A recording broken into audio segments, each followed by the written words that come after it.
On the 9th of September 2012, Apple released this Beatles vinyl box set. Inside were newly remastered 180-gram stereo pressings of all of their 12 original UK studio albums, plus the Magical Mystery Tour LP and the double Past Masters set. All were housed in a glossy black flip-top box, together with an impressive and exclusive 252-page hardback book. However, unlike the mono box which followed this set in 2014, which used transfers from the original analog tapes to press the vinyl, this set was sourced from 24-bit digital files and is essentially CDs on vinyl. They were also re-EQ'd for the modern system, which involved adding more bass, which to my ears made them sound too bottom-heavy and unbalanced, something which the originals were certainly not. And it's those issues mainly which make this set so controversial amongst collectors. Even now, over 8 years later, the chances of Apple issuing an all-analog stereo set like they did with the mono are virtually nil.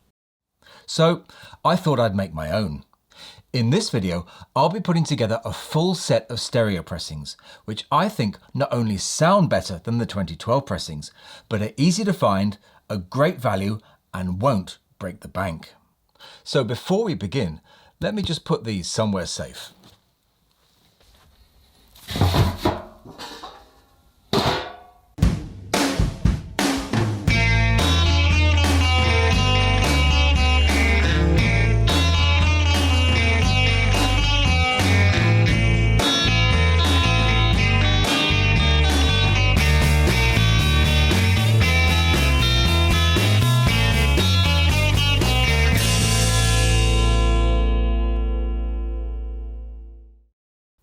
Hi, I'm Andrew from Parlogram Auctions, and full disclosure up front, I didn't buy this set when it first came out in 2012. And I've lived quite happily since without it. However, since I've been making YouTube videos, I've had a lot of comments and requests asking me what I think of it. So with that in mind, a few months ago I got hold of one, and this is what I received. When this box set was first issued in 2012, all sets sold in the European Union were pressed by the German pressing plant Optimal. They had a solid reputation for high-quality pressings, and most of the early sets were highly praised. However, North American customers were not so lucky. Their sets were pressed by a company called Rainbow, and stories of bad pressings, warped discs, and general quality issues soon had importers seeking out the German pressed sets for their customers.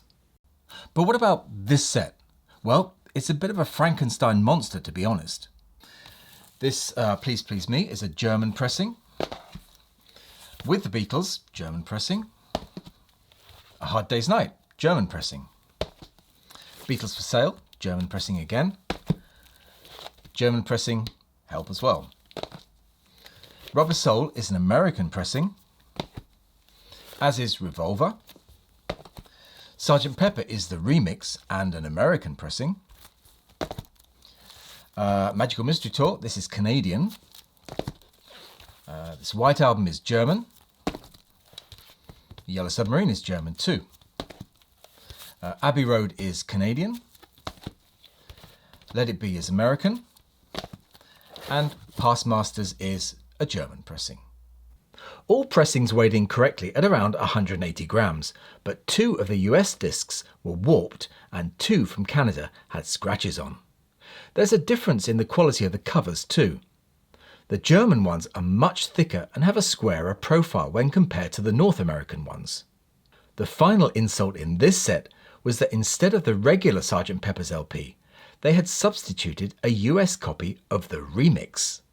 So my advice is, if you still want this set, don't order it new. Find a used European set. But if you don't want to order it at all, but still want a set of great sounding analog pressings, what should you get? Well, I could just say get one of these all analog BC13 blue boxes, and it would be bye for now and thanks for watching. But let's take it up another level and create a bespoke stereo collection which contains, in my opinion, the best sounding stereo pressings of all of these albums. Isn't that going to be expensive? Well, if you're after mint first pressings, yes it is. However, even if you did manage to get all of those, you still wouldn't have the best sounding pressings of every album in here. I've been through a selection of great sounding European pressings. I've got two BC13 box sets, a UK and a Dutch one from the early 1980s, together with a mix of easily available, great value UK and German pressings from the 1970s. And these are more than enough to help me put together a truly great sounding 100% analogue stereo set.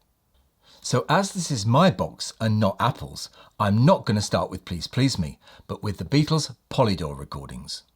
Now I'm sure you're all familiar with the recordings the Beatles made with the great Bert Kaempfert in Hamburg in 1961 and 1962, and how unlike the EMI recordings they sound. Bert's recordings were phenomenal, with dynamics the EMI engineers could only dream of. And they're all on here, on my first recommendation, which is this, The Early Years.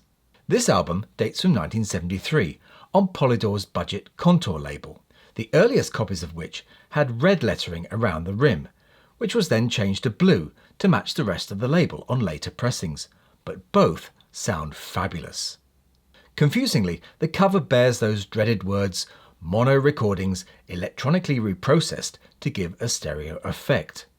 However, fear not, all the tracks on here are the original, wonderful sounding true stereo versions of every song, and they sound amazing.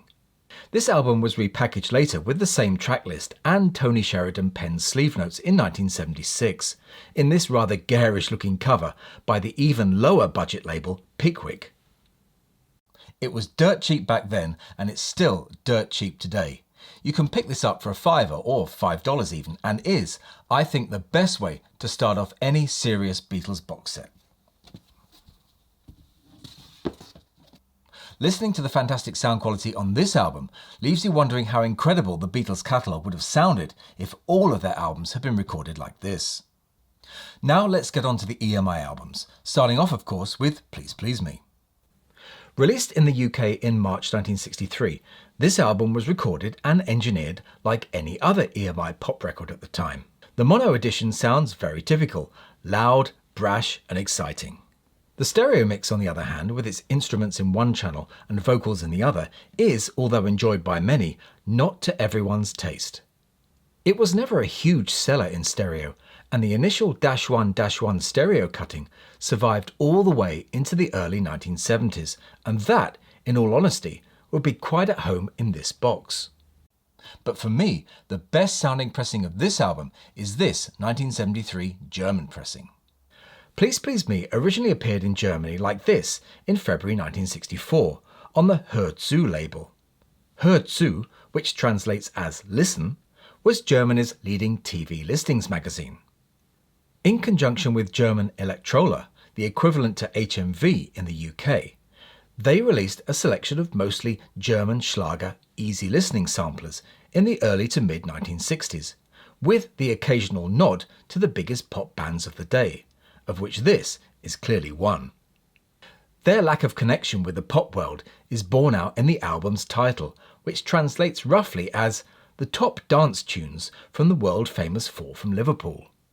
First pressings of this album sound really dull and lifeless. However, the sound quality underwent a remarkable change when it was reissued in 1973 with a recut A2-B2 matrix.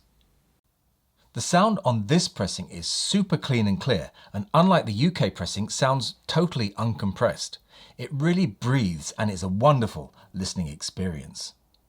However, it's a real mystery as to why it sounds this way. Did EMI send over an unprocessed stereo master, or did the German mastering engineer sprinkle some magic fairy dust on it? Whatever occurred, it sounds truly fabulous and gets put into the box. It's not that rare or hard to find, as it was in print throughout the 1970s into the early 1980s. Sounding just as good is this pressing of Please Please Me on the German Apple label. It too has that magic A2-B2 cutting, with the only difference being that the vinyl is a little lighter. The 2012, by the way, is truly awful. It's beaten to death by a nasty bass boost, which manages to sound like it's being played on a really bad system in another room. Finding a decent stereo pressing of With the Beatles is more difficult. The original 1963-2-2 cutting is a poor sounding affair, and like Please Please Me, it went on being pressed well into the early 70s. For an album which sounds so full of excitement and energy in mono, the stereo mix is lame in comparison, and overall is a woolly sounding mess. My choice for the best sounding stereo pressing of this album comes from the UK BC13, which is a -6 analogue cutting. The Dutch pressing sounds great too, but lacks some of the warmth and body of the UK disc. The 2012 album again sounds poor, with more misguided bass boosting and that nasty digital sheen all over it. A Hard Day's Night was their first stereo album mixed with centred vocals, and was a decent stereo mix for its time. It wasn't a huge seller in stereo in the 60s, and again, as a result, first pressings are very pricey. However, the good news is that the initial -1-1 cutting stayed in print well into the 70s, and finding one on a 1 or 2 EMI box Parlophone label isn't difficult or expensive, and it's the one I've chosen to include in my set. But the Dutch pressing comes a very close second. The 2012 manages to kill it stone dead right from the opening chord, and the first line of the song sounds like the tape has been chewed up and, like the rest of the album, played back through an old sock. The 1964 first stereo pressing of their fourth album is a magical experience. The -1-1 mastering breathes life into every track. It has just the right amount of everything. What I love about this cutting is that you can really crank it up and it puts a huge smile on your face. Thankfully, like A Hard Day's Night, it too was a poor seller in stereo in the 60s, and its -1-1 cutting continued to be used well into the 1970s. Again, this is good news for us today because it's quite cheap and easy to find on both the 1 and 2 EMI box Parlophone label. Although I'm putting the UK pressing into my box, the Dutch pressing sounds superb too. It's cut a little louder and is definitely worthy of your consideration. This is the 2012's best effort yet, but again there's too much low end, which makes it sound muddy, and it's missing that breath of life of the analogue cuttings. Like Beatles For Sale, the mono mix of Help is poor, with no high-end dynamics whatsoever and a lifeless plodding bass on most tracks. The winner in stereo here is the Dutch pressing. It's got an improved high-end but doesn't lose any of the warmth of the original, something which most UK cuttings lack. Nobody was happy with the first stereo pressing of Rubber Soul when it first came out in December 1965. The original underpowered -2-2 cutting disappeared pretty quickly and was replaced by a -3 cutting on both sides. This -3 cutting lasted all the way onto the 2 EMI box label in 1971 and is my pick for this set. Again, it's fairly easy and cheap to find. The 2012 is ruined by digital reverb, which is plastered all over it and is an unfortunate legacy of George Martin's 1985 misguided remix. Although stereo was becoming more popular by the time Revolver appeared in August 1966, EMI had not yet mastered the art of mixing pop in that format. Consequently, Revolver's stereo mix sounds lazy and rushed, which isn't helped by a frustratingly flat cutting on the first pressing.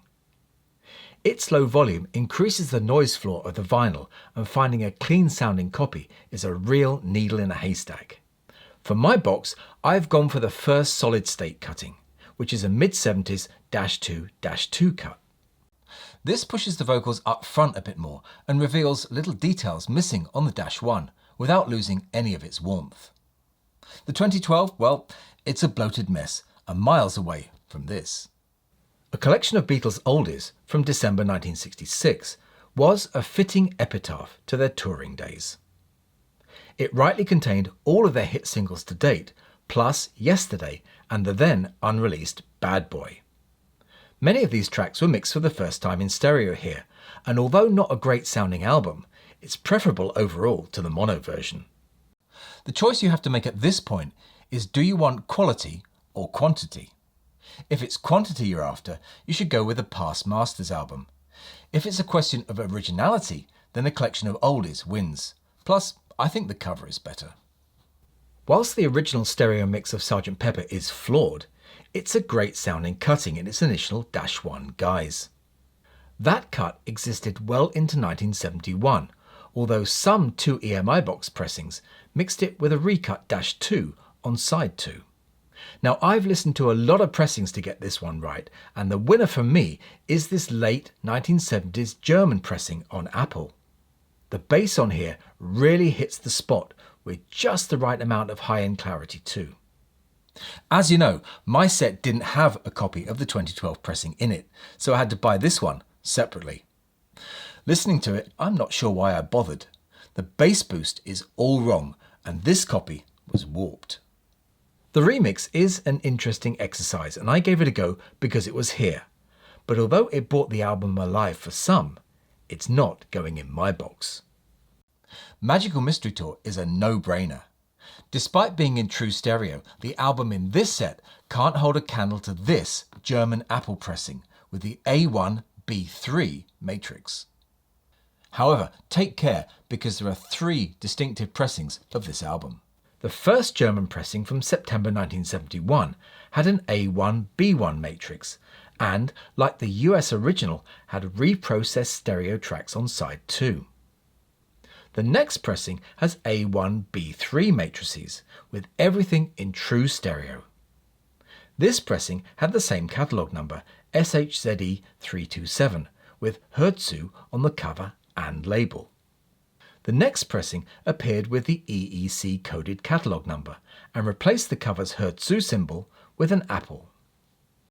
In truth, they both sound amazing, but if I had to choose one from the 2, I'd go for the earlier Herzu album, which is a shade more detailed.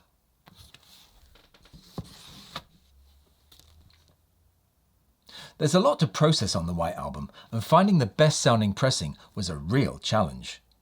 The Dutch BC13 sounds clean and bright, but like most European pressings, is a little bass shy to make it into here. The 1971 UK pressing I've chosen for my box is an all-tube cut affair, and it's that extra touch of warmth and detail which makes it well worth searching out. Now, as one of the first Beatles albums I ever owned, I have a lot of affection for the Yellow Submarine album. However, as much as I admire George Martin's score, for this exercise, I'm going to leave it out of my box. What? I hear you cry. But don't fret, I'm going to replace it with this. When this song track came out in 1999, I was blown away. These remixes sounded so good, and they still do. This is what the soundtrack album should have looked like back in 1969, with all of the songs in the film on one album. The yellow vinyl pressing is quite pricey now, but this black vinyl version can still be had for the same price as a regular album. Abbey Road really was the Beatles' best sounding album from an audiophile point of view. The UK first pressing with -2-1 matrices is without doubt the best pressing of it anywhere. This supreme cutting combination carried on to pressings well into 1971, until Harry Moss's solid state cuts took over. And it's this early pressing which is the one going into my box. It'll probably be the most expensive disc to buy in the whole set, but it's worth every penny. The Dutch pressing of Let It Be really sings, warm and clear with superb details in every department. The 2012 plods along without any of the energy of this Dutch pressing, which is the one going into my box. Nice. Although not as comprehensive as past masters, all the crossover tracks on the Rarities album sound much better in their analogue form. There's not a lot between the UK and German pressings, so technically it's a draw. But I'm going to put the UK one into my box for sentimental reasons. A case could of course be made to add the US Rarities album instead, but there's too much duplication with other tracks in this set, and although there's a few interesting moments on it, I'm going to leave it out of mine. So at the end of the day, the only thing I think is worth keeping from the original box is the book and the foam insert. The rest can stay in there for all I'm concerned. Now I have in here what I think is a great sounding set of analog stereo LPs. So if you're looking for sound quality over rarity, why not have some fun and put one together yourself? Most of these albums can be picked up for no more than £30 to £50, or $50 to $70 each on eBay or Discogs. And in some cases, the shipping could end up costing you more than the albums themselves. I hope you found this video enlightening and that it's inspired you to go out and seek out some of these wonderful sounding pressings for yourself. If you need help in finding any of them, do get in touch with us via the website. A link for that is in the description below. Finally, don't forget to subscribe before you go, and then why not head over to eBay to check out our latest Beatles vinyl auctions. But that's all for this one, so I'll say bye for now and thanks for watching.